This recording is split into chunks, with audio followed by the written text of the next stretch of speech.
है आपका स्वागत है। मैं विवेक बिंद्रा, मोटिवेशन स्पीकर और बिजनेस कोच। अकबर महान था या शैतान था? जलालुद्दीन मोहम्मद अकबर 1542 में इनका जन्म हुआ।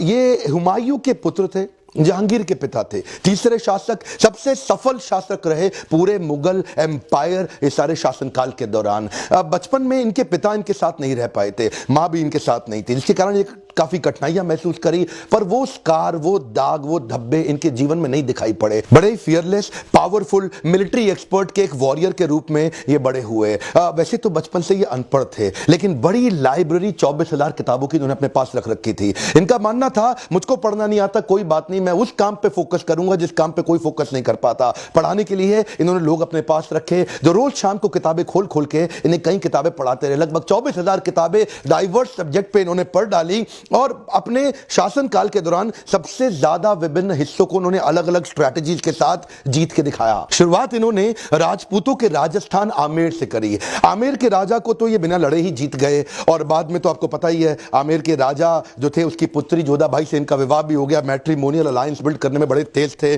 और आमेर जीतने के बाद जो आज का जयपुर है ना राजस्थान में, इनकी पूरी नजर राजस्थान और गुजरात पे थी, क्योंकि वो व्यापार मार्ग से राजस्थान गुजरात समुद्र से व्यापार मार्ग को बिल्ड करता था, इंटरनेशनल अलायंसेस इंपोर्ट और एक्सपोर्ट में। तो ये सोचे कि राजस्थान में सबसे महत्वपूर्ण चित्तौड़ है और सबसे पावरफुल भी।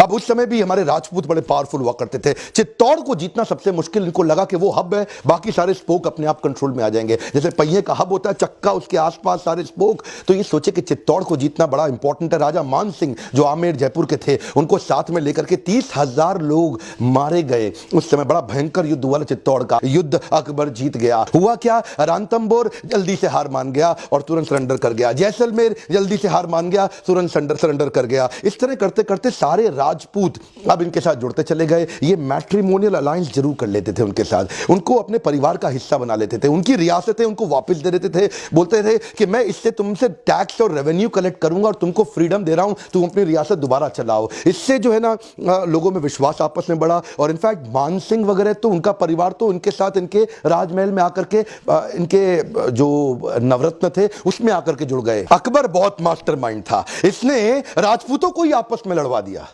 राजपूत से लड़ने लगे। इसने राजा मान सिंह जिसको अपने साथ में कर रखा था, राजा मान सिंह से महाराणा उदय सिंह को लड़वाया, राजा मान सिंह से महाराणा प्रताप को लड़वाया। ये पूरा राजस्थान तो जीत गया था, लेकिन छोटी सी एक रियासत मेवाड़, मारो मेवाड़ी सरदार जिस पे दोधारी तलवार राणा, महाराणा प्रताप का वीडियो आपने देखा होगा। इसने भारत के उस समय के नॉर्थ वेस्ट सेक्शन को पूरा कंट्रोल में कर लिया, कश्मीर से काबुल से कांधार तक, और उससे पहले का जो बलूचिस्तान पाकिस्तान का हिस्सा है वो नॉर्थ वेस्ट सेक्शन को उसने बड़ा मजबूत बनाया। ये शुरू से जानता था जब भी अटैक होगा भारत पे, ये सेंट्रल एशिया से होगा। सेंट्रल एशिया समझते हैं ना, कजाकिस्तान, तुर्कमेनिस्तान, उज्बेकिस्तान, किर्गिस्तान, ये सब अफगानिस्तान, यहीं से सारा अटैक आता है। देखते हैं आप, हमेशा पंजाब के लोग फियरफुल हैं, हरियाणा के लोग बड़े पावरफुल होते हैं। अब आप उस तरह पाकिस्तान में जाएं, लोग बड़े लड़ाकू होते हैं। उसका कारण है जो नॉर्थ वेस्ट है, हिंदुस्तान और पाकिस्तान का ऊपर का सारा सेक्शन, ये लोगों पे बार बार इन्वेजन हुआ, इन्हीं के ऊपर बार बार आक्रमण किए गए।